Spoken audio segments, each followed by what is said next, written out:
संत रामपाल जी महाराज एक ऐसे महान संत जिन्होंने अपनी सतभक्ति, तत्व ज्ञान, करुणा और सेवा के बल पर समाज में नई मिसाल कायम की है। संत रामपाल जी महाराज की अगुवाई में उनके सभी सतलोक आश्रमों से समाज कल्याण के अद्भुत कार्यों ने समाज को सुनहरे भविष्य की एक नई उम्मीद दिखाई है। संत रामपाल जी महाराज से नाम दीक्षा लेने के बाद लाखों लोगों की लाइलाज बीमारियां जैसे कैंसर, एड्स आदि ठीक हुई। संत जी के ज्ञान से प्रेरित होकर उनके अनुयायियों ने लाखों यूनिट रक्तदान किया। संत जी ने लाखों बहन बेटियों का दहेज मुक्त विवाह करवाया।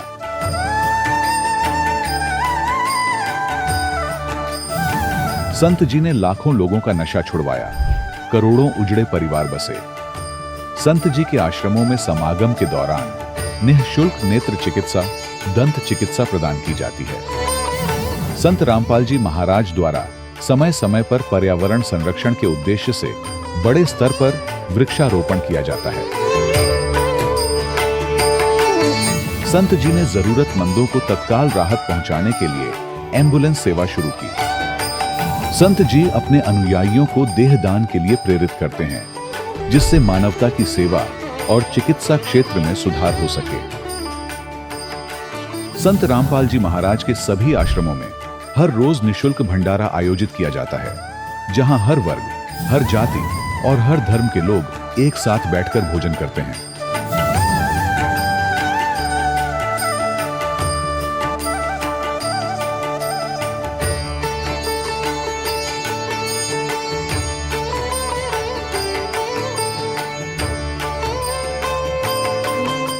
संत रामपाल जी महाराज की अन्नपूर्णा मुहिम ने गरीब और बेसहारा लोगों के जीवन में एक नई ऊर्जा और उम्मीद को जन्म दिया है। घर घर खाद्य सामग्री और जरूरी मदद पहुंचाकर संत रामपाल जी महाराज ने लोगों को दुख और मजबूरी से लड़ने की ताकत प्रदान की है।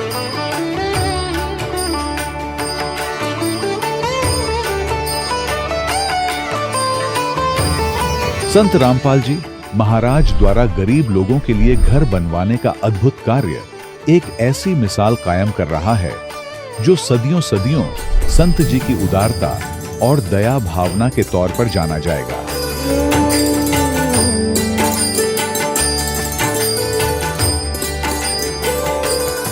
संत रामपाल जी महाराज के आश्रम में हजारों बुजुर्गों को सम्मान और प्यार के साथ जीवन जीने का अवसर मिलता है।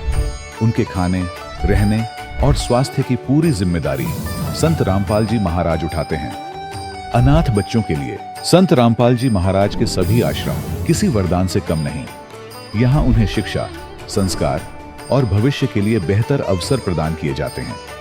चाहे बाढ़ हो, भूकंप या महामारी, संत रामपाल जी महाराज और उनके अनुयायी हमेशा ही जरूरतमंदों के लिए सबसे आगे खड़े रहते हैं। कोविड महामारी के दौरान संत रामपाल जी महाराज के आश्रमों से करोड़ों लोगों के लिए भोजन, दवाइयां और जीवन रक्षक सामग्रियां उपलब्ध कराई गई। चाहे गरीब की मदद हो या किसी शोषित और पीड़ित वर्ग के हक और सम्मान की लड़ाई, संत रामपाल जी महाराज ने हमेशा ही उनकी दबी आवाज को सरकारों तक पहुंचाया है और उन्हें उचित न्याय दिलवाने में अहम भूमिका अदा की है। समाज में आध्यात्मिक और सामाजिक मूल्यों के प्रति जागरूकता लाने में संत रामपाल जी महाराज हर कदम पर मानवता के सच्चे सेवक साबित हुए हैं। संत रामपाल जी महाराज का जीवन हमें सिखाता है कि सच्ची सेवा वही है जो निस्वार्थ भाव से की जाए। आइए हम भी इस महान सेवा के कार्य में इस महान संत से जुड़ें और संत रामपाल जी महाराज से नाम दीक्षा लेकर अपने जीवन को धन्य बनाएं।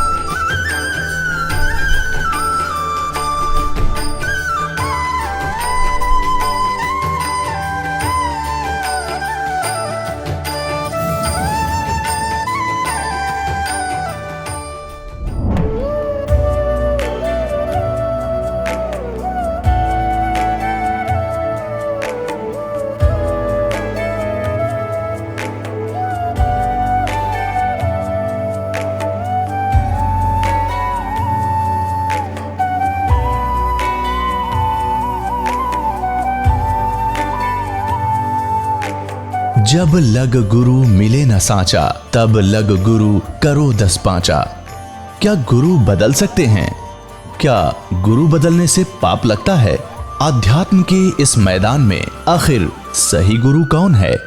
गीता जी में वर्णित तत्वदर्शी संत कौन है?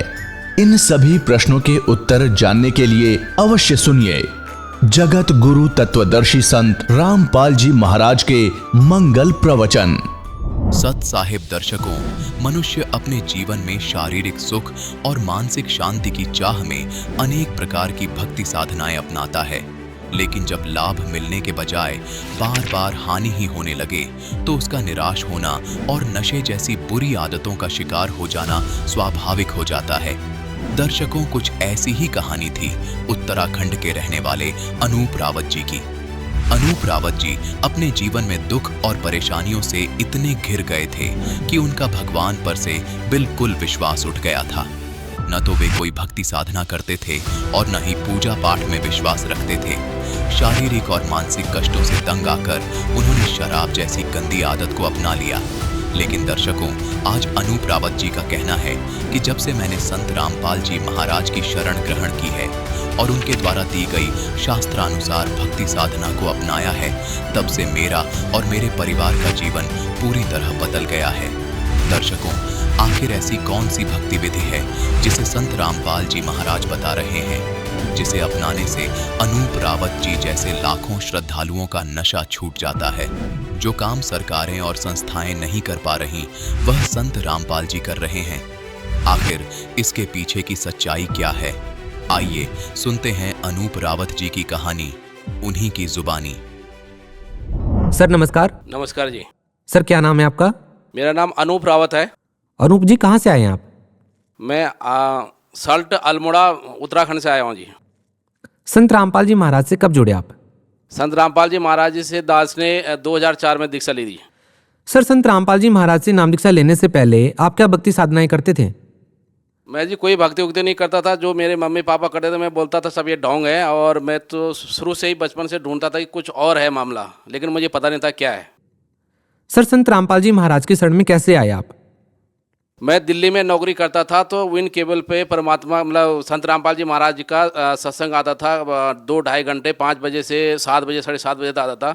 मैंने वो सत्संग देखा। उससे पहले भी मैं कई और गुरुओं के सत्संग देखता रहता था, लेकिन वो उनको देखा मैंने कि वो नाटक जैसे कर रहे हैं, कोई अपनी वाणी का दिखा रहा है, कोई ड्रामा कर रहा है, कोई कुछ कर रहा है।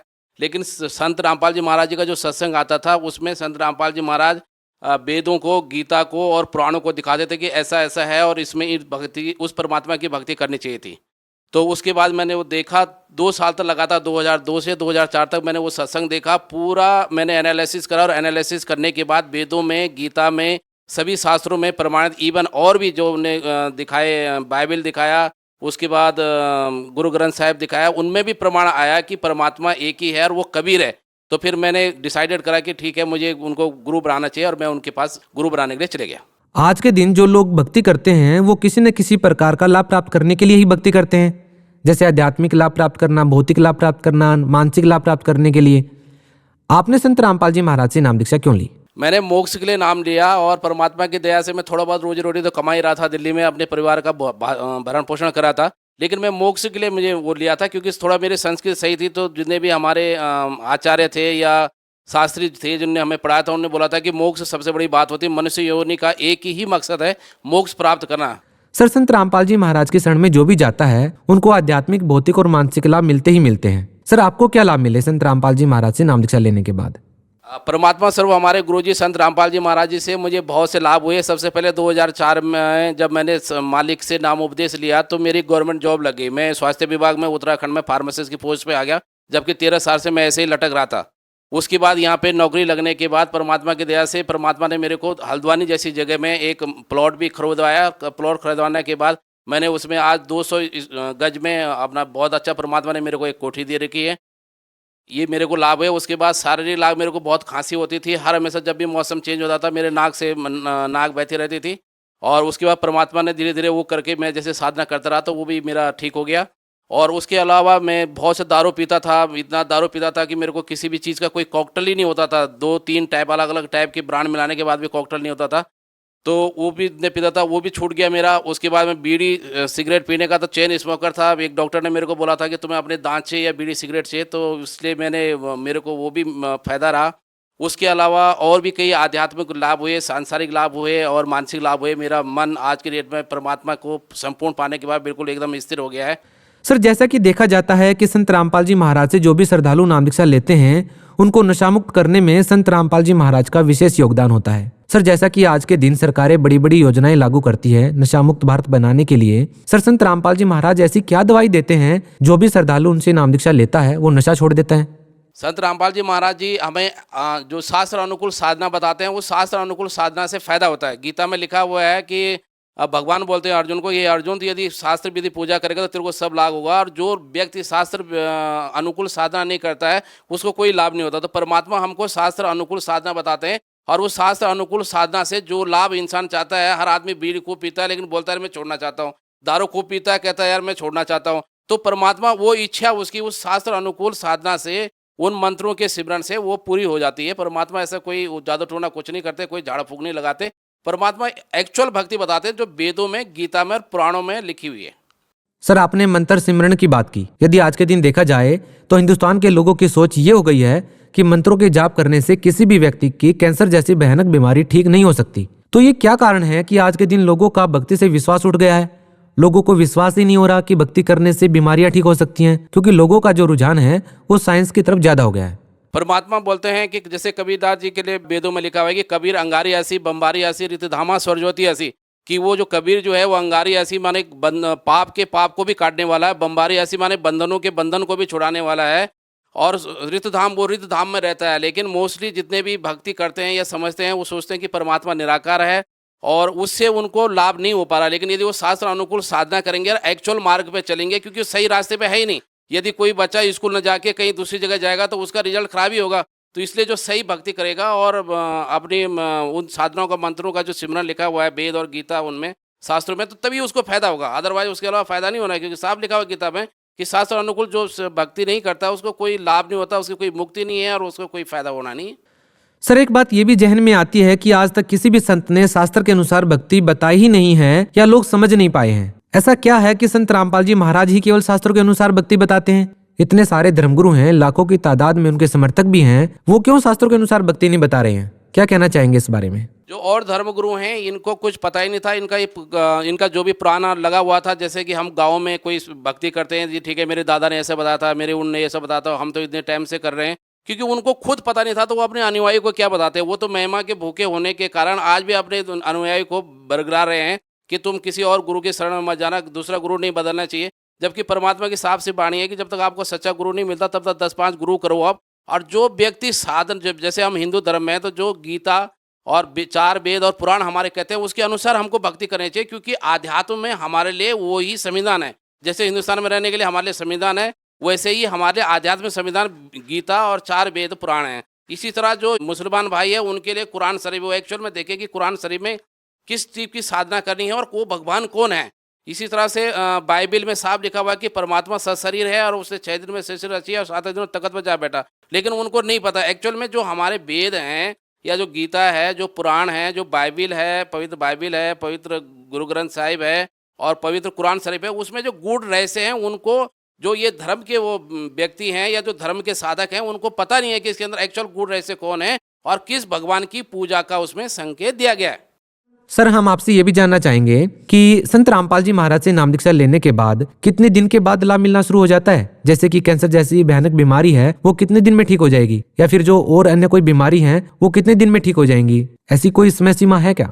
इसकी समय सीमा कुछ नहीं है। जैसे उसने नाम ले लिया परमात्मा से तो उसी टाइम से उसका स्टार्ट हो जाता है। लेकिन उसके अंदर दृढ़ विश्वास होना चाहिए। दृढ़ विश्वास को तब होगा कि जब हमारी ज्ञान गंगा किताब है, चैनल पर परमात्मा का सत्संग आता है, वो अपना देखे और देखने के बाद पूरी वो करे, छानबीन करे। अभी 84 लाख योनि का सौदा है, ये कोई लाख 2 लाख या 10 लाख 15 करोड़ का सौदा नहीं है। 84 लाख योनि का सौदा है, बहुत मुश्किल से मनुष्य जीवन मिलता है। वो देखे पूरा वेद में, पुराण में, कुरान में, जो हमारे ज्ञान गंगा किताब है उसको ले और पूरा एनालिसिस करके, जैसे इस दास ने 2 साल परमात्मा का पूरा सत्संग देखा, किताबें पढ़ी, अपनी गीता बाइबल से, पुराण से, कुरान इनसे मिलाया और मिलाने के बाद भक्ति में आया। तो उसको जब दृढ़ विश्वास हो जाएगा, जब वो साधना करेगा तो उसके अंदर शंका नहीं रहनी चाहिए। यदि उसके अंदर शंका नहीं है और तब वो संत रामपाल जी महाराज जी के बताए हुए शास्त्र अनुकूल साधना कराए तो उसको लाभ मिलना निश्चित है। सर आप लोग क्यों प्रचार कर रहे हैं? आप क्या क्या स्वार्थ है? आखिर आप लोगों को क्यों समझा रहे हैं? ऐसा है कि ये हम काल के जाल में फंसे हुए हैं। गीता में परमात्मा ने सृष्टि रचना के बारे में बताया, हम काल के जाल में फंसे हैं। ये कभी हमें गधा, कभी कुत्ता, कभी घोड़ा, कभी सूअर बनाता है और कभी मनुष्य योनि देता है, वो परमात्मा की दया से। तो इसी तरह से हम अपने भाई उनको सब बताना चाहते हैं, क्योंकि हम सभी आत्माएं हैं और हम ये चाहते हैं कि सभी आत्माओं को यहाँ से कल्याण हो। जैसे हमको साधना, सही साधना मिल गई है, तो इसी तरह से हम उनको बताना चाहते हैं कि वो भी काल के जाल से, कल गधे, कुत्ते, सूंगर और इससे बनने से बचें और मोक्ष को प्राप्त करें। जैसे गीता के अध्याय नंबर 18 के श्लोक नंबर 66 में लिखा है कि सर्वधर्माम परित्याज माम एकम शरणम व्रज अहम त्वा सर्वपापे भ्याम मोक्षामि मा शुच। तो उस मोक्ष को प्राप्त करने के लिए कि वहां चल जाएंगे, फिर जन्म मृत्यु नहीं होगा और फिर हम गधे, कुत्ते, घोड़े यहाँ संसार में नहीं बनेंगे। सर लोगों के लिए आज के दिन ये भी एक विकट समस्या है कि हर रोज टीवी चैनल पर एक नया बाबा एक्सपोज हो जाता है। आखिर इन सब चीजों को देख करके लोग एक संत के ऊपर कैसे विश्वास करें? तो लोग आखिर संत रामपाल जी महाराज के बारे में कैसे समझ पाएंगे कि वो बिल्कुल सही है? क्या कहना चाहेंगे आप? गीता में साफ लिखा हुआ है कि तू उस परमात्मा की भक्ति कर जिसके शरण में जाने के बाद कि फिर यहाँ मनुष्य योनि में नहीं आना पड़ेगा। क्योंकि साधन के अनुसार हिसाब से आप भक्ति करेंगे तो तब आपको लाभ होगा। जैसे और नकली जो गुरु हैं उनका आप जैसे गीता के अध्याय नंबर 15 के श्लोक नंबर 1 में बताया हुआ है कि ऊर्ध्व मूलम अध शाखम वाला जो श्लोक है कि ऊपर को मूल वाला, नीचे को शाखा वाला, जो वृक्ष को जड़ से लेके पत्ते तक बता देगा, वो तत्वदर्शी संत है। सिर्फ उसी तत्वदर्शी संत की शरण में जाने से बोलते हैं कि तेरा मोक्ष हो सकता है और रोग कट सकते हैं। सर ये लोग कैसे डिसाइड करें कि कौन शास्त्र के अनुसार भक्ति बता रहा है, कौन शास्त्रों के विरुद्ध भक्ति बता रहा है? इसके लिए हमारे जितने भी धर्म ग्रंथ हैं, जैसे मान लीजिए हम हिंदू धर्म में, तो हमारे लिए 4 वेद और गीता इसके लिए प्रमाण है। जो पुराणों के अंदर जो गीता का ज्ञान है वो हमारे लिए प्रमाण है। जैसे मुस्लिम धर्म में हमारे भाई लोग हैं तो उनके लिए पवित्र कुरान शरीफ में जो साफ लिखा है वो अपनी कुरान शरीफ को एक बार फिर से पढ़ें कि किस भगवान कौन है, किधर को इशारा है। उसके बाद हमारे सिख भाई जो हैं वो अपने पवित्र गुरु ग्रंथ साहिब को पढ़ें कि उसमें गुरु नानक जी ने किस परमात्मा की तरफ को संकेत किया है कि वो परमात्मा कौन है। उसके बाद ऐसे ही बाइबल में वो समझें कि वो परमात्मा कौन है और कैसे आता है और कैसे उसके लक्षण होते हैं। तो उस लक्षण से उसमें साफ बताया तो उससे उसको परमात्मा मिल सकता है। ये आडंबर से या मनमुखी साधना से या जो लोक वेद के हिसाब से ऐसा कुछ नहीं होगा। देखा देखी से, शास्त्र के प्रमाण से ही वो आगे अपनी मुक्ति पा सकता है। सर भगत समाज को आप क्या संदेश देना चाहेंगे? ये दास भगत समाज को ये देना चाहता है कि भव नाम जन्मानाम अंते ज्ञानवान माम परपदे वासुदेव सर्वमति सहमात्मा सुदुर्लभे। इसमें गीता में साफ कहा है कि बहुत बहुत जन्मों के अंत में मनुष्य जन्म मिलता है और उसके बाद भी मेरे जो ज्ञानी आत्मा होता है, जो कि ज्ञान को समझता है या कलेक्ट करता है पूरे अपने जीवन के लिए कि कैसे मोक्ष होगा, ज्ञानी आत्मा मुझे जानता है कि मैं कौन हूँ। और वासुदेव सर्वमति सहमात्मा सुदुर्लभे कि वो सच्चिदानंद घन ब्रह्म ही सब कुछ है, जो कि देवों के ऊपर भी देव है, यानी वासुदेव है, देवों के भी ऊपर देव है। उसको पहचानने वाला संत बहुत दुर्लभ होता है। सोचिए, पहले मनुष्य जीवन ही बहुत दुर्लभ है और उसके बाद उस संत का मिलना बहुत दुर्लभ है। तो इसलिए आपके लिए सबसे बड़ा सुनहरा परमात्मा की दया से, संत रामपाल जी महाराज की दया से बहुत अच्छा अवसर है कि आपको वो संत आया हुआ है जो कि उस परमात्मा को बता रहा है कि वो कबीर है और उसकी पूजा करने से, उसकी शास्त्र अनुसार साधना करने से आप मोक्ष प्राप्त कर सकते हो। ये मेरा आपके लिए संदेश है। सर संत रामपाल जी महाराज के आदेश अनुसार हिंदुस्तान में जगह जगह नाम दीक्षा सेंटर खोले गए हैं, जहां पर लाखों की संख्या में श्रद्धालु संत रामपाल जी महाराज से जुड़ रहे हैं। यदि बात करें उत्तराखंड की, तो उत्तराखंड में संत रामपाल जी महाराज से जुड़ने के लिए कौन कौन सी जगह पर नाम दीक्षा सेंटर खोले गए हैं?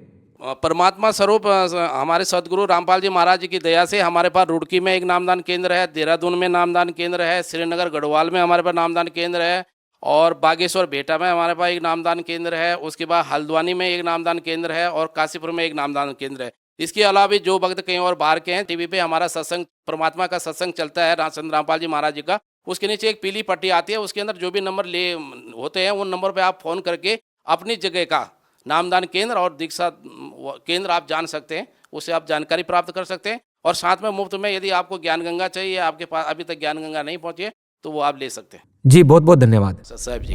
दर्शकों, अभी आपने सुने संत रामपाल जी महाराज से दीक्षा प्राप्त करके सुखी हुए भक्त के अनुभव। अब देखिए जगत गुरु तत्वदर्शी संत रामपाल जी महाराज के मंगल प्रवचन।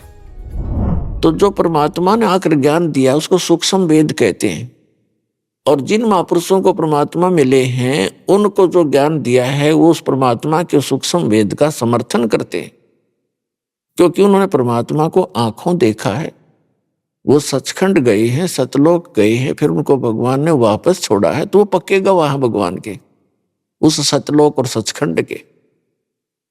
और अन्य जितने भी संत महात्मा, गुरु, धर्म गुरु पूरे विश्व के, वो परमात्मा को निराकार बताते हैं। तो उन्होंने भगवान पाया कहाँ, उन्होंने मिला कहाँ भगवान, और भगवान नहीं मिला तो वो झूठे हैं, उनको कख नहीं पता। और जिनको भगवान मिला उन्होंने परमात्मा बताया है कि वो साकार है, नर आकार है, मनुष्य दृश्य है, सशरीर है, उसका नाम कबीर है।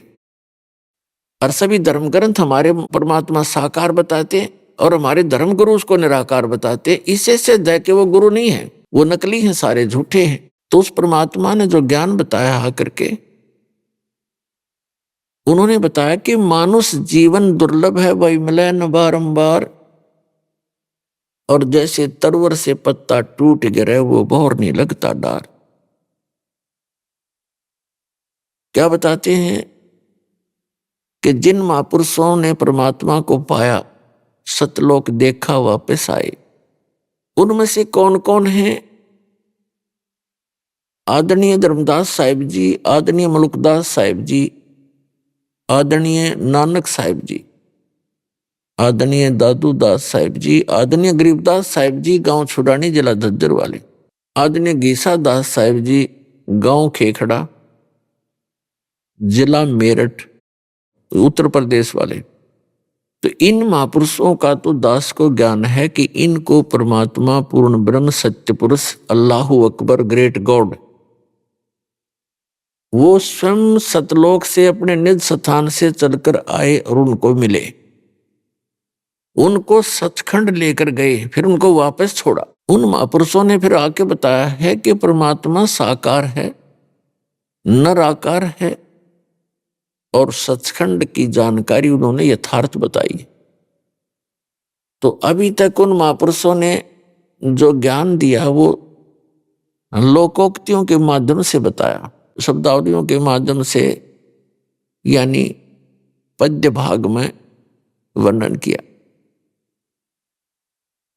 और पद्य भाग के अंदर कोड वर्ड अधिक होते हैं, क्योंकि राग बनाने के लिए उसमें कुछ शब्दों को उस राग के अनुकूल बनाना पड़ता है, तो उसको समझना जन साधारण के बस की बात नहीं होती। तो उन महापुरुषों का एक खास उद्देश्य था कि ये रहस्य भी बना रहे, नकली संतों को इसका ज्ञान भी ना हो, और जब परमात्मा ने जो निर्धारित समय ये बना रखा था, इसमें इस दास को भेजना था, और इस दास को अकल दे करके कबीर भगवान ने अकल दी, और उन कोड वर्डों को ठीक से जाना और समझा, और जिससे आपका कल्याण संभव है।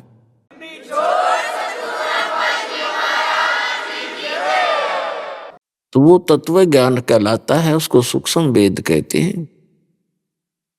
उसके विषय में परमात्मा बताते हैं कि चारों युग में मेरे संत पुकारे, और कूक कहा हम हेल रे, हीरे माणिक मोती बरसे ये जग चुगता ढेल रे। सत साधना रूपी, तत्व ज्ञान रूपी हम हीरे और मोती बखेर रहे,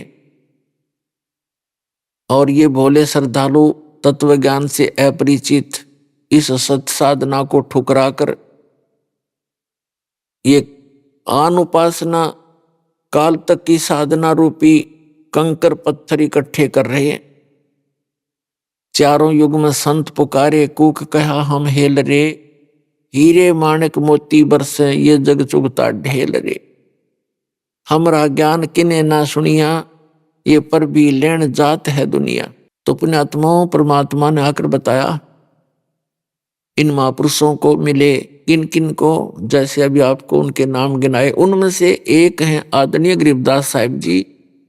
आदरणीय गरीबदास साहिब जी को परमात्मा ने अपना विशेष रहस्य दिया, और उनके द्वारा अपनी महिमा की वाणी पुनः प्रकट करवाई यथार्थ रूप में। उन्होंने क्या बताया है कि कोट जन्म तो भरमत होगे, कुछ ना हाथ लग्या रे, और कुकर सुकर खरब्याबो रे कौआ हंस बगारे।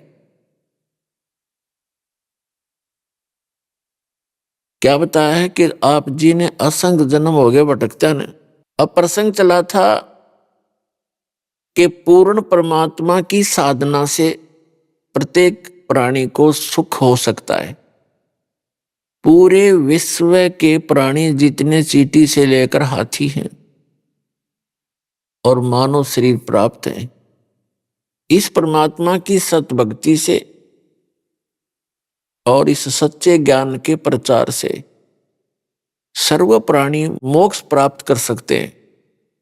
जैसे जिनको मानव शरीर प्राप्त है उनको तो संशय है ही नहीं, यदि मर्यादा में रहेंगे और ये भक्ति करेंगे तो वो सभी पार हो जाएंगे। मानव शरीरधारी प्राणियों को तो संशय है ही नहीं, और इतनी आसान भक्ति है इसमें, और इसका आउटपुट बहुत ज्यादा है।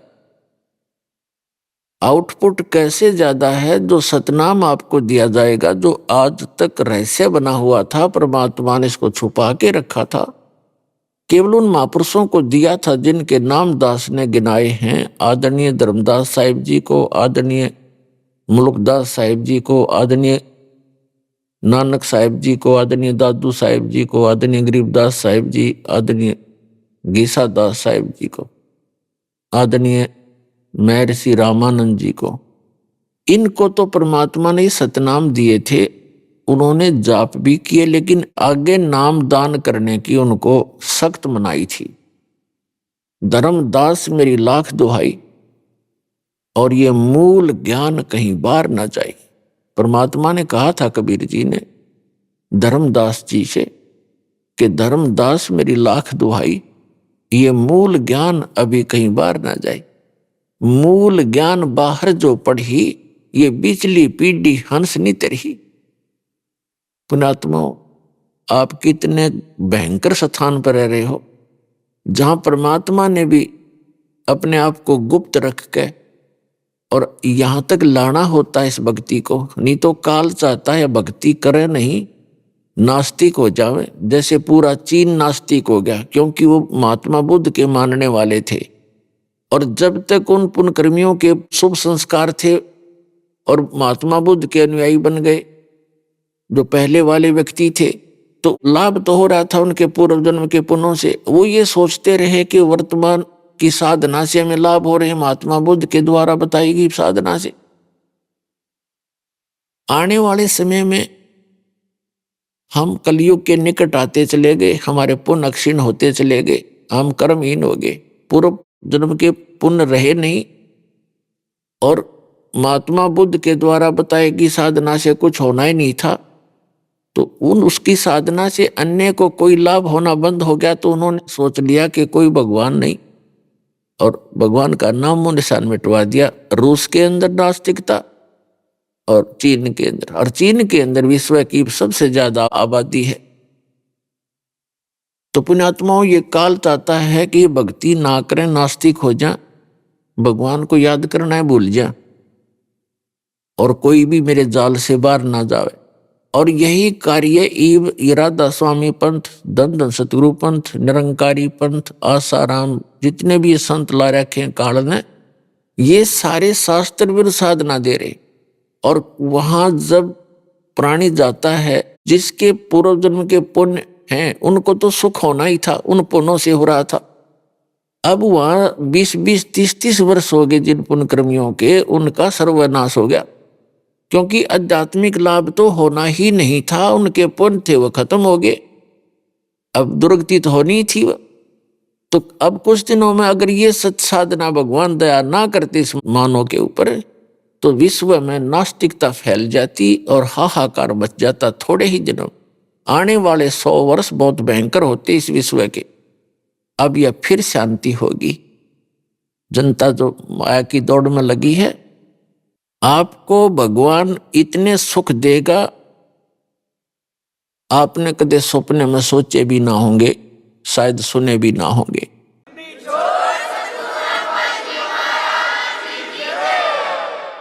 तो भगवान को इसलिए खोज रहे हम हमारे दादे परदादे थे, भगवान के लिए मर मिटा करते थे।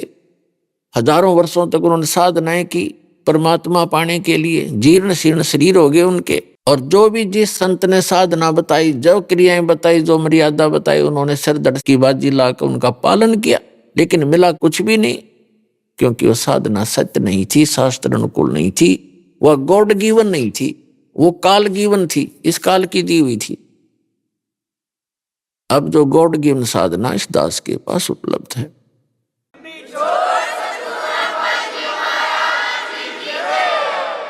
और यही कारण है कि यहाँ आप देख रहे हो, भौतिक सुख भी मिलेंगे, शारीरिक सुख भी आपको मिलेगा, क्योंकि ये आपका पिता है।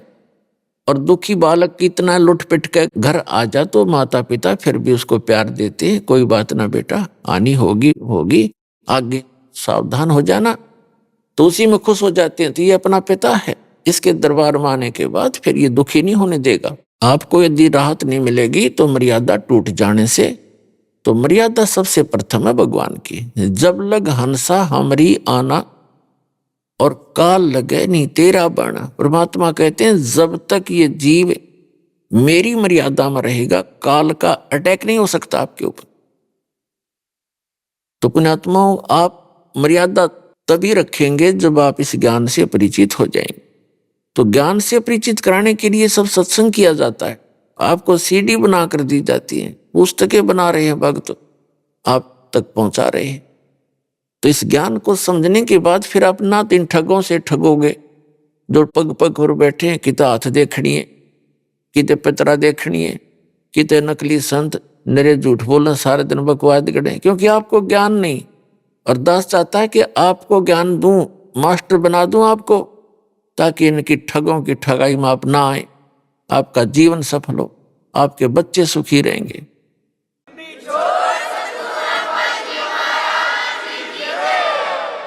तो प्रसंग चला था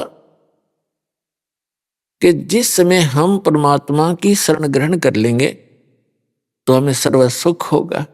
पुण्यात्माओं, एक सिकंदर लोधी नाम का मुसलमान राजा था, दिल्ली का बादशाह था। वो दिल्ली यानी भारतवर्ष का राजा था। जो दिल्ली का शासक होता था उसके अंतर्गत पूरे भारतवर्ष के छोटे मोटे जितने भी नवाब होते थे, राजा लोग होते थे, वो उसके अधीन होते थे। और उस समय भारत पाकिस्तान, अफगानिस्तान, बलोचिस्तान, इराक, ईरान और गजनी तक,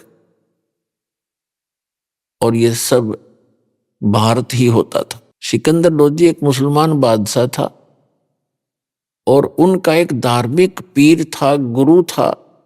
पूरे भारतवर्ष के मुसलमानों का वो मुखिया था, शेख तकी। और एक विशेषता हो जाती है, एक कमजोरी हो जाती है मानव के अंदर, जो जरा सा कोई पोस्ट पद प्राप्त कर लेता है किसी भी क्षेत्र में, उसके अंदर अभिमान बहुत हो जाता है। चाहे वो धार्मिक व्यक्ति हो, चाहे वो किसी प्रशासनिक पद पर हो, उसमें स्वाभाविक है अहंकार हो जाता है। और अहंकार उस प्राणी को होता है जिसको अपनी औकात का पता नहीं, क्योंकि हम जीव हैं और जीव को जरा सा झटका नहीं उठा भगवान का या अपने कर्म का, और फिर भी हम फूले फिरते हैं। अहंकार जिसके अंदर होगा, अभिमान जहां होगा, वो पाप की जड़ होती है। दया धर्म का मूल है और पाप मूल अभिमान। और तुलसी दया ना छोड़ियो जब तक घट में प्राण। तो सिकंदर लोधी को एक असाध्य रोग हो गया, जलन का। जलन का रोग ऐसा होता है जैसे कभी किसी के हाथ पर गर्म पानी या चाय गिर गई हो, और उससे कितनी भयंकर पीड़ा होती है प्राणी को। हाथ जल जाता है, फोले भी हो जाते हैं। तो जलन का रोग ऐसा ही होता है, लेकिन उसमें कहीं ऐसा चिन्ह नजर नहीं आता कि ये कोई जला हुआ है। और पूरे शरीर में ऐसी दाह लग जाती है जैसे शरीर अग्नि में डाल रखे हो। इतनी भयंकर पीड़ा उस राजा को होगी, क्योंकि जब तक पुण्य चलते हैं तो वो कितने पाप करे चाहे कितनी बकवाद करे, उसको पुण्य मिलते ही रहेंगे। ये विधान है भगवान का। और जब पुण्य नाश हो जाएंगे फिर उसकी कोई नहीं चलेगी, उसकी दुर्गति शुरू होती है। अपने आत्माओं, ये तो परमात्मा की भक्ति नहीं करते कुछ प्राणी, वो तो अब बिजली गिरी है।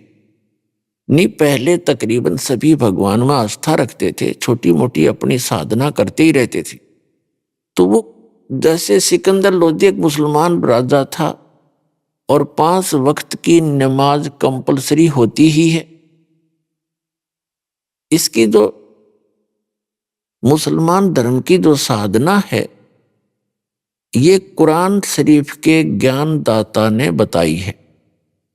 और कुरान शरीफ यानी कुरान मजीद कहो, कुरान शरीफ कहो, इसका जो ज्ञानदाता है ये ब्रह्म है। और अज्ञानता से ये मुसलमान भाई इसको पूर्ण परमात्मा मान रहे हैं, सुप्रीम गॉड मान बैठे। तो इसने जो साधना बताई थी हजरत मोहम्मद जी को, वो कौन सी बताई थी? 5 समय की नमाज, दिन में 5 बार नमाज करनी है। नमाज क्या है? स्तुति है भगवान की, परमात्मा की महिमा का गुणगान करना नमाज बोलते हैं। जैसे हम नित्य नियम करते हैं, सुबह का करते हैं, दोपहर का बता रखा है, शाम का आपको। और फिर ऐसे ही जैसे कई गीता जी का नित्य पाठ करते हैं, वो भी नमाज यानी स्तुति है, प्रार्थना भगवान की। और जप जी का पाठ करते हैं सिख भाई, तो वो भी नमाज ही समझो। 5 वक्त की नमाज और रोजे रखना, इनका एक रमजान का महीना मानते हैं, उस दौरान रोजे रखना, व्रत रखना और बंग देना और ईद बकरीद के त्योहार मनाना। तो ये सभी साधनाएं, ये सभी क्रियाएं मुसलमान धर्म में कंपलसरी है, प्रत्येक मुसलमान करता है। नमाज अच्छी बात है, जैसे गीता का पाठ करना, नमाज करना। जैसे कई व्यक्ति गायत्री मंत्र जाप करते हैं, यजुर्वेद अध्याय नंबर 36 के मंत्र नंबर 3 के आगे ओम लगा करके उसका बार बार रिपीटेशन करते हैं, उसका आवर्ती करते हैं। तो वो सारा स्तुति है, प्रार्थना है, नमाज है वो। तो उस नमाज से लाभ क्या होगा? ये एक धर्म यज्ञ यानी ज्ञान यज्ञ है। ज्ञान यज्ञ का फल अलग है, उससे मोक्ष नहीं होता। जैसे ग्लूकोज है, ग्लूकोज, एक रोगी व्यक्ति को ग्लूकोज लगाई जाती है, तो ग्लूकोज जो है वो रोग नाश नहीं करती, शरीर को कुछ सहारा अवश्य देती है। और हमारा रोग नाश होगा तो ग्लूकोज कितनी चढ़ा लो, कितनी लगा दो, उससे कोई लाभ नहीं होना। वो जितना होना है वही होगा, लेकिन रोग नाश नहीं हो सकता। उसके लिए अलग ट्रीटमेंट है, इंजेक्शन, टैबलेट्स, गोलियां। तो वो मुसलमान समाज में नहीं है, वो गोली इंजेक्शन नहीं है। और जैसे हिंदू समाज के अंदर भी वो गोली इंजेक्शन कंप्लीट नहीं है। जैसे कुछ एक तो ओम नाम जपते हैं, कोई हरिंग हरिंग करता रहता है, कोई अन्य जाप करते हैं, तो वो मंत्र सही नहीं है। सही मंत्र है इस विश्व के मानव के कल्याण के लिए। कंप्लीट एक ही कोर्स है और सबको एक ही रोग है, जन्म और मृत्यु का। तो उसके लिए केवल एक कंप्लीट कोर्स है जो इस दास के पास उपलब्ध है, तो उससे आपका मोक्ष होगा।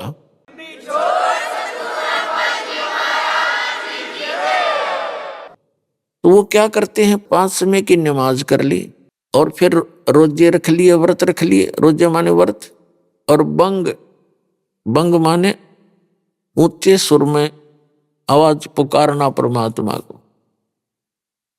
तो ये सारी क्रियाएं किया करते थे, क्योंकि ये न तो पाप नाशक हैं ये क्रियाएं, ना ये मोक्षदायक है। क्योंकि ये किसकी बताई हुई है? ये सरपुरुष की बताई हुई है। ये गीता ज्ञान दाता भी वही है, कुरान शरीफ का ज्ञान दाता भी वही है, वेद का ज्ञान दाता भी वही है, और बाइबल का भी ज्ञान दाता वही है। बाइबल के अंदर 3 पुस्तकों का संग्रह है, हॉली बुक, तौरात, जबूर और इंजिल, और चौथी उनकी कुरान है। तो वो चारों कतेब और चारों वेद मिलता जुलता ज्ञान है। चारों वेदों का सारांश श्रीमद् भगवद गीता।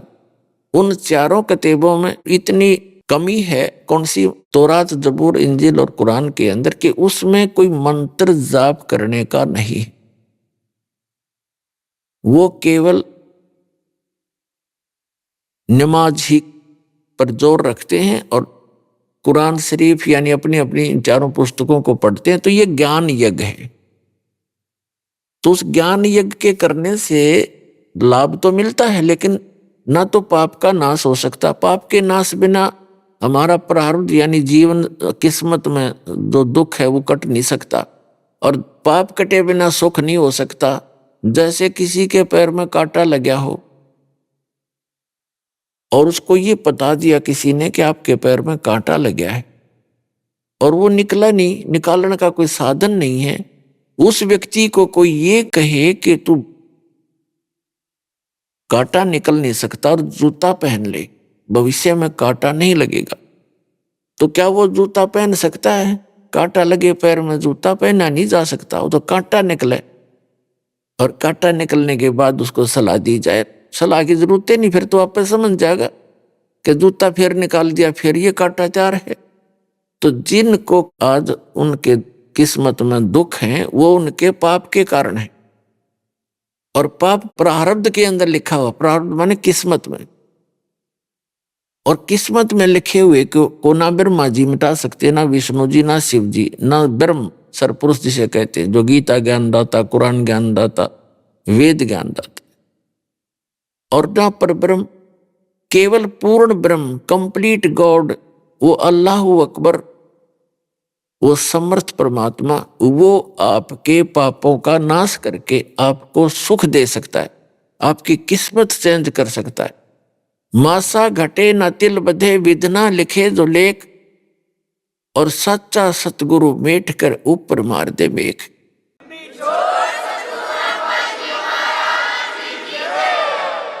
अब सच्चा सतगुरु, क्योंकि अब सतगुरु भी नकली बहुत हो गए, इसलिए सच्चा सतगुरु बोला गरीबदास जी ने। और सतगुरु कौन होता है? विश्व में एक ही होता है। जब परमात्मा आए थे वो स्वयं अकेले ही थे, और कोई सतगुरु नहीं थे, क्योंकि भगवान जब आते हैं वो सतगुरु, संत और एक अच्छे नागरिक और तत्व ज्ञाता जगत गुरु का काम वो अकेले ही करते हैं। तो यहां बताया है कि मासा घटे न तिल बढ़े, विद ना लिखे जो लेख, जो विधाता ने आपके पूर्व जन्म के पुण्य और पापों के आधार से जो आपकी किस्मत बनाकर भेज दी, उसमें से कोई कम और ज्यादा नहीं हो सकते। और कौन कर सकता है उसमें परिवर्तन? वो पूर्ण परमात्मा, समर्थ, वो कबीर गॉड है, गॉड कबीर, वो अल्लाह अकबर, वो कंप्लीट परमात्मा, पूर्ण ब्रह्म, वो कर सकता है। और उसने उसका करने का तरीका बता रखा है। तो कहने का भाव ये है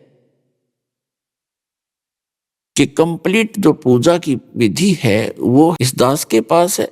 जैसे अज्ञान इसी को कहते हैं, जैसे ये सतलोक सचखंड की महिमा बताने वाले जितने भी संत पंथ ग्रंथ बने हुए हैं, इनके अपने ग्रंथ, वह वो कहाँ धोखा खा गए, कहाँ मार खा ली उन्हें। वो कहते हैं कि जो हमने तो इन ब्रह्मा विष्णु महेश से कोई लेना देना नहीं, और न ही हम इनका जाप करें, हमने वेदों की आवश्यकता नहीं, हमने गीता भी नहीं देखनी, पोथी तो थोथी होती है। पुण्यात्माओं, ये अज्ञानता का एक हिस्सा है, तत्व ज्ञानहीनता का एक पार्ट है, हिस्सा है, भाग है। जब तक हम इस पूरे अध्यात्म ज्ञान को नहीं समझते। गीता एक अनमोल ग्रंथ है। पुण्यात्माओं, जैसे दास ने बताया है कि ये जो वेदों का ज्ञानदाता भी सरपुरुष है और गीता जी का भी ज्ञानदाता यही है। इसने श्री कृष्ण में प्रवेश करके बोला। और बाइबल का ज्ञानदाता भी यही है, कुरान शरीफ का ज्ञानदाता भी। अब कारण क्या है कि इसने जो वेदों में ज्ञान दिया, फिर गीता जी में दिया, ये सबसे पहले का ज्ञान है। उसके बाद उसने अन्य दूसरों में उसको रिपीट नहीं किया बार बार। जो अन्य ज्ञान उसने दिया बाइबल के अंदर, कुरान शरीफ के अंदर, उन चारों किताबों में, तो वो बार बार वो ज्ञान नहीं दिया जो पहले वो दे चुका था। फिर उसने समय अनुसार जहां पर जो प्राणी रहते थे उनको वहां जीवित रखने के लिए, अपने खाने के लिए, वो खुद खाता है हमारे को, ये शरीर यहाँ रह जाता है। सारे जीवन में जो भी हम अटपट करते हैं, जो भी खट्टे मीठे पदार्थ खाते हैं या नशा करते हैं, वो हमारा सूक्ष्म शरीर के अंदर एक और शरीर है, उसके अंदर लिप्त हो जाते हैं। आप देखते हो पूरे विश्व में हुक्का, शराब, तम्बाकू और भूकी, क्या क्या डग्गा खाने लग गया है प्राणी। ये खाने की चीज है। ज्यादा पैसे हैं, काजू खा ले, किशमिश खा ले, सेब संतरे खा ले, खीर बना ले, हलवा बना ले, उधर रुचि ना जाती कबाड़ खाने को और ये बकवाद करने को क्यों जाती है? क्योंकि इसका प्रेशर है। ये मन इसका दूत है, एजेंट है। ये बकवाद खोज लेगा 1 मिनट में। बताओ, हुक्का बनाया तो किस तरह इसके बना के इसके सारा सिस्टम, फिर हुक्का, चलम और तम्बाकू, ये बकवाद क्यों करी? क्योंकि इसने करवाई। और ये ज्यादा जितना प्राणी गलत काम करेगा, गलत आहार करेगा, इसका टेस्ट बनता है। तो ये जैसे इन अन्य पुस्तकों के अंदर पुराण है और अन्य कुरान है, बाइबल है, इनमें मांस खाने का भी इसने प्रावधान कर दिया। क्यों? इसने तो इनको जीवित रखना है, किसी तरह रहो, पाप करो चाहे कुछ करो, तेरा आहार बना रहे।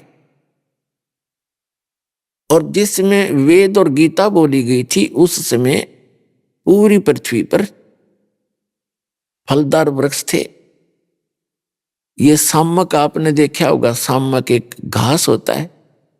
आजकल का तो बाजरा नहीं है इतने मोटे, दूर समय ये सामक इतना मोटा होता था। और एक बार झाड़ ले, 2 मार के पाड़ के 2 बार झाड़ ले, इतना निकलाता था और उसको खाते थे। ऐसे बाजरा गेहूं भरे रहते थे। गए झाड़ा तोड़ा खाया, फल तोड़े खाए, मांस खाने की आवश्यकता ही नहीं थी। और जितने हमारे कर्म घटते गए, संस्कार घटते गए, कम पुण्यकर्मी प्राणी पृथ्वी पर जन्म होता गया, उसी तरह से उनके अनुकूल ही ये सुविधाएं समाप्त होती चलेगी। फिर ये मांस खाने लगे। मांस खाने की चीज है, हुक्का पीने की वस्तु है, तम्बाकू ऑक्सीजन की आवश्यकता है इस बॉडी को, और इसमें ठोकें कार्बन डाइऑक्साइड जबरदस्ती। तो ये इस तरह की जो हमारी क्रियाएं जीव के बस की बात नहीं, युग काल करवावे है। इस काल से बचने के लिए हमने एक समर्थ का सहारा चाहिएगा। वो समर्थ कबीर साहब है। नहीं छूटन नहीं दे विकार आपके, चाहे कितनी बात बना ले। ऋषि महर्षियों के इतिहास देखे, घर से निकल गए अफलातून बन के भगवान पावांगे, अपने विषय वासनों पर काबू पावांगे, वहां भक्ति करके आए वापस। यो पाराशर नाम के एक ऋषि थे हैं, और दरिया को पार करने लगे। 12 वर्ष तपस्या करके आया, कति इंद्रियों को साध का आया, और एक उस मल्लाह की लड़की पर नींद खराब कर ली नालायक आदमी ने, वहां गड़बड़ सारा काम बिगाड़ दिया। तो यू काल ब्रैन माटी कर रहा हमारी। हमने ना सदभक्ति करने देता, बकवादा में लाए रखे, ना हमने नेक नीति से रहने देता, कोई ना कोई को बद करवा के छोड़े। जब हम समर्थ की शरण में आ जाएंगे, इस मन की लगाम बांध देगा, इसको जकड़ देगा, इसको इतना जबरदस्त कि बकवाद सोचेगा तो कर नहीं सकता, क्योंकि इसको तुरंत दिखाई देगा ये कर रहा है तेरे साथ, ऐसे बन जाएगी। तो भगवान का डंडा इसके ज्ञान वाला साथ रहेगा, तब हम बुराइयों से बचेंगे, अपना सद्भक्ति कर सकेंगे। फिर हम चोरी नहीं करेंगे, जारी नहीं करेंगे, विकार नहीं करेंगे, बीड़ी शराब मांस तम्बाकू नहीं खाएंगे और सद्भक्ति करेंगे, सत्साधना करेंगे, तो भगवान पुनः पृथ्वी पर हरा भरा कर देगा। 2 मिनट लागे उसने, के देरी लागे, 10 मिनट में सारा पानी बरसा दे और वर्षा हुई, मौज हुई।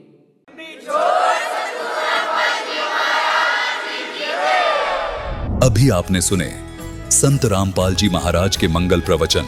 आइए अब सुनते हैं संत रामपाल जी महाराज से नाम दीक्षा लेकर सतभक्ति करके अद्भुत लाभ प्राप्त करने वाले अनुयायी के विचार। दर्शकों, मनुष्य अपने जीवन में दिन रात पूजा पाठ, व्रत उपवास, भजन कीर्तन तथा अन्य सभी प्रकार की पारंपरिक भक्ति साधनाएं करता है, लेकिन फिर भी उसकी समस्याओं का समाधान न हो तो फिर उसके मन में यही सवाल उठता है कि आखिर मैंने ऐसी क्या गलती कर दी है जो मेरे जीवन में न सुख है और न ही शांति। दर्शकों, ऐसी ही कहानी थी मध्य प्रदेश के रहने वाले मनोज कुमार कुदारी जी की। मनोज जी ने अपने जीवन में सभी पारंपरिक भक्ति साधनाएं अपनाई, लेकिन इसके बावजूद भी मनोज जी को अपने जीवन में न कभी शारीरिक सुख मिला और न ही मानसिक शांति मिली। लेकिन दर्शकों, आज मनोज जी का कहना है कि जब से मैंने संत रामपाल जी महाराज से नाम उपदेश लिया है, तब से मेरी जिंदगी से दुख और शारीरिक कष्ट छू मंत्र हो गए हैं। मेरी जिंदगी पूर्णतः बदल गई है। दर्शकों, आखिर मनोज कुमार जी क्यों संत रामपाल जी महाराज जी को भगवान बता रहे हैं? आखिर मनोज कुमार जी क्यों अपनी पारंपरिक भक्ति साधना को शास्त्र विरुद्ध और संत रामपाल जी महाराज द्वारा बताई गई भक्ति साधना को शास्त्रों के अनुकूल बता रहे हैं? इसके पीछे की सच्चाई क्या है? आइए सुनते हैं मनोज कुमार जी की कहानी, उन्हीं की जुबानी। सर नमस्कार। नमस्कार सर। सर क्या नाम है आपका? मनोज कुमार कुदारी सर। मनोज जी कहाँ से आए हैं आप? सर मैं बैतूल एमपी से आया हूँ सर। सर संत रामपाल जी महाराज से नाम दीक्षा लेने से पहले आप क्या भक्ति साधना करते थे? सर सारे देवी देवताओं जो पहले से करते चले आए थे वही देवी देवताओं की भक्ति करना, गणेश जी बिठालना, दुर्गा जी बिठालना और सावन के महीने भर रामायण पढ़ना। और सिंगा जी महाराज से हमने नाम उपदेश भी ले रखा था। सर सिंगा जी महाराज जो नाम दीक्षा देते थे वो शास्त्रों में प्रमाणित नहीं थे और वो पूर्ण गुरु भी नहीं थे और नाम दीक्षा देने के अधिकारी गुरु भी नहीं थे। उनसे नाम दीक्षा लेके ना तो कोई लाभ हुआ, कुछ भी नहीं हुआ, मतलब नॉर्मली चल रहा था। तो सर जब आपने संत रामपाल जी महाराज से नाम दीक्षा ली तो आपको क्या लाभ मिला? सर मैं देवी देवताओं की भक्ति तो हम कर ही रहे थे और गुरु भी बना ही रखा था। उसके करते करते सर मेरा हार्ट डॉक्टर ने बताया था कि बचपन से एक वाल्व आपका सिकुड़ रहा है, उससे धीरे धीरे आपका वाल्व पूरा सिकुड़ जाएगा। और मेरे को पैदल चलने में भी दिक्कत होती थी, खांसी आती थी, खांसी के साथ ब्लड आ जाता था, खून आ जाता था। फिर डॉक्टरों को दिखाया, बैतूल में लश्करे डॉक्टरों को दिखाया, भोपाल में मेमोरियल हॉस्पिटल में दिखाया, तो उनने बताया कि ऑपरेशन करना पड़ेगा आपका वाल्व का और हो सकता है तो कृत्रिम वाल्व भी लगाना पड़ेगा आपको। तो सर इतने पैसे तो हमारे पास थे नहीं। फिर क्या हमने फिर तिरुपति बालाजी गए, वहाँ पे सत्य साईं जी का हॉस्पिटल था, वहाँ पे बाईपास सर्जरी से वो वाल्व उनने फुला दिया और उनने कहा कि आपको ये टेबलेट ज़िंदगी भर खानी पड़ेगी और फिर आप 45 साल के बाद आना तो फिर आपकी टेबलेट चेंज कर दी जाएगी उम्र के हिसाब से। तो टेबलेट तो आपको खाना ही पड़ेगा और कोई भी हार्ड काम, मेहनत का काम आप नहीं कर सकते हो, नहीं तो आपका वाल्व फिर से सिकुड़ जाएगा और गोली बंद नहीं करनी है आपको। वाल्व आपका ज़्यादा सिकुड़ गया तो ऑपरेशन होगा और ऑपरेशन में भी रिस्क नहीं और लाइलाज बीमारी थी और ये कभी भी मतलब आपकी मृत्यु हो सकती थी। और मैं बहुत ही दुबला हो गया था, सिंगल हड्डी हो गया था, मतलब वो दवाई को लेते लेते और हार्ट की परेशानी से, और खून भी आ जाता था। फिर वहाँ पे उनने बाईपास सर्जरी की और टेबलेट खाने के लिए बोला। टेबलेट मैंने 2 साल तक खाई सर, और फिर भोपाल में रहता था, वो टेबलेट खा खा के मैं परेशान हो गया था। फिर मैंने संत रामपाल जी महाराज की ज्ञान गंगा पुस्तक पढ़ी और पुस्तक पढ़ने के बाद मैंने गीता, रामायण, ये वेद पुराण सब पहले से पढ़ रखे थे। और फिर मैंने सोचा भगवान तो यहाँ है, हमको अभी तक ये पूजा करने से लाभ क्यों नहीं मिल रहा है, तो भगवान तो यहाँ है। फिर मैंने, मेरी बुआ जुड़ी हुई थी पहले से, तो मैंने कहा आप कब जा रहे हो, तो उन्होंने बताया 2-4 दिन बाद। तो मैंने कहा बुआ मैं भी चलूँगा, देख के आऊँगा वहाँ पे क्या है। सतलोक आश्रम में संत रामपाल जी महाराज से नाम दीक्षा ली 11 जनवरी 2014 को। सर आपकी जो दिल की बीमारी थी वो काफ़ी गंभीर बीमारी थी, डॉक्टर ने इसको लाइलाज करार दे दिया था, और आपको ज़िंदगी भर दवाइयाँ खाने के लिए बोला। तो सर आपको क्या लगता है कि जब आपने संत रामपाल जी महाराज का ज्ञान पढ़ा तो क्या आपको ये विश्वास हो गया था कि संत रामपाल जी महाराज से नाम दीक्षा लेने के बाद आपकी बीमारी ठीक हो जाएगी? जी सर, संत रामपाल जी महाराज की जब ज्ञान गंगा पुस्तक पढ़ी तो उसमें लगा कि भगवान तो यहाँ पे है, क्योंकि हम पूजा पाठ करते किसके लिए हैं कि हम सुखी रहें, हमारा शरीर सुखी रहे, घर में सुख शांति बनी रहे। परंतु ये करते हुए भी पूजा जो देवी देवताओं की पूजा करते थे, इसमें सुख शांति और बीमारी हट नहीं रही थी। जब संत रामपाल जी महाराज की बुक पढ़ी तो हमने लगा भगवान तो यहाँ बैठे हैं और हम कहाँ पे डरे ढो रहे हैं, शास्त्र के अनुकूल साधना न करके विरुद्ध साधना करके पूरे उल्टे कर्म कर लिए हमने। मनोज जी, जब आपने संत रामपाल जी महाराज से नाम दीक्षा ली और जिस विश्वास के साथ आपने संत रामपाल जी महाराज से नाम दीक्षा ली कि आपकी जो जीवन की रक्षा होगी, आपको जो भी बीमारियां हैं वो ठीक हो जाएगी, तो क्या उनसे नाम दीक्षा लेने के बाद आपको वाकई में उन चीज़ों में लाभ मिला?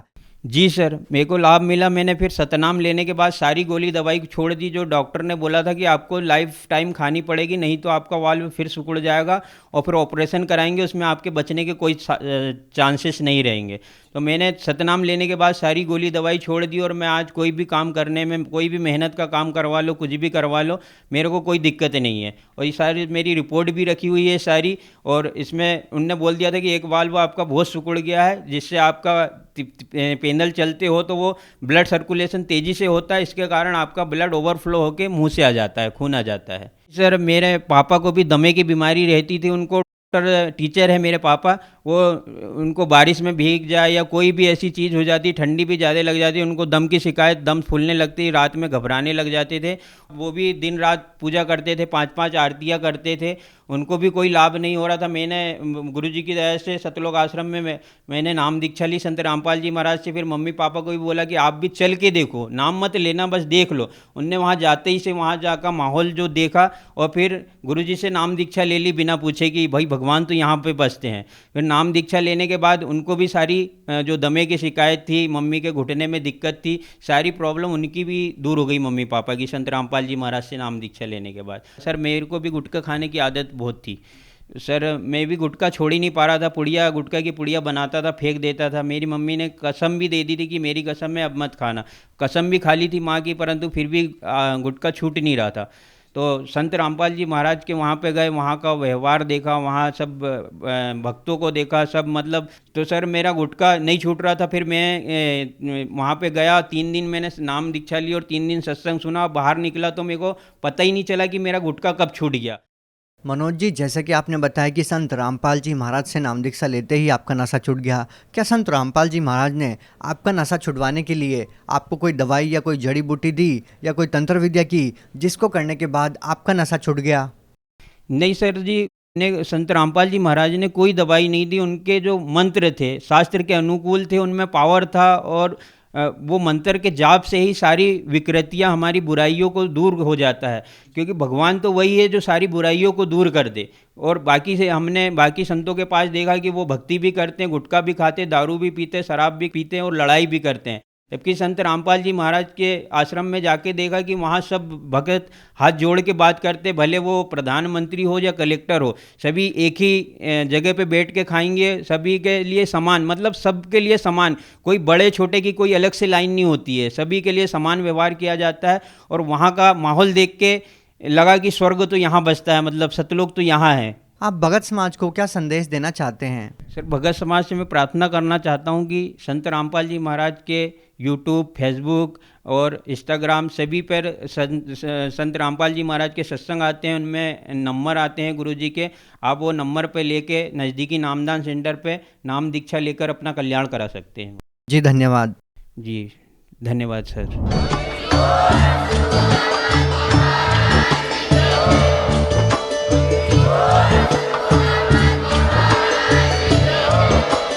आप सुन रहे थे जगत गुरु तत्वदर्शी संत रामपाल जी महाराज जी के मंगल प्रवचन। अधिक जानकारी के लिए विजिट कीजिए हमारी वेबसाइट www.jagatgururampalji.org। संत रामपाल जी महाराज जी के शुभ आशीर्वाद से पूरे विश्व भर में 500 से भी ज्यादा नाम दीक्षा केंद्र हैं, जिन पर संत रामपाल जी महाराज जी द्वारा ऑनलाइन निशुल्क नाम दीक्षा दी जा रही है। अपने नजदीकी नाम दीक्षा केंद्र का पता करने के लिए संपर्क करें 8222880541।